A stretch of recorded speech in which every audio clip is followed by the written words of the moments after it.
ایک دفعہ کا ذکر ہے کہ چمکستان نامی ایک خوبصورت ریاست تھی جہاں سب خوشحال اور مطمئن زندگی گزار رہے تھے۔ اس ریاست کا ننھا شہزادہ زید اپنی سچائی، بہادری اور ہمدردی کے لیے مشہور تھا۔ اچانک ریاست میں ایک عجیب بیماری پھیل گئی، لوگ بیمار ہونے لگے اور ہر طرف خاموشی چھا گئی۔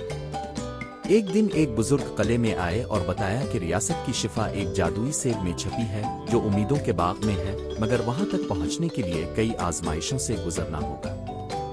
شہزادہ زید نے ہمت کی، اللہ کا نام لیا اور اپنے پرندے دوست چکمن کے ساتھ روانہ ہو گیا۔ راستے میں اسے صبر، سچائی اور عاجزی کی کٹھن آزمائشوں سے گزرنا پڑا، لیکن اس کی نیت خالص تھی، اس لیے وہ سب امتحانوں میں کامیاب ہوا۔ آخرکار وہ باغ تک پہنچا، سیب حاصل کیا اور واپس آ کر اسے قلعے میں رکھا۔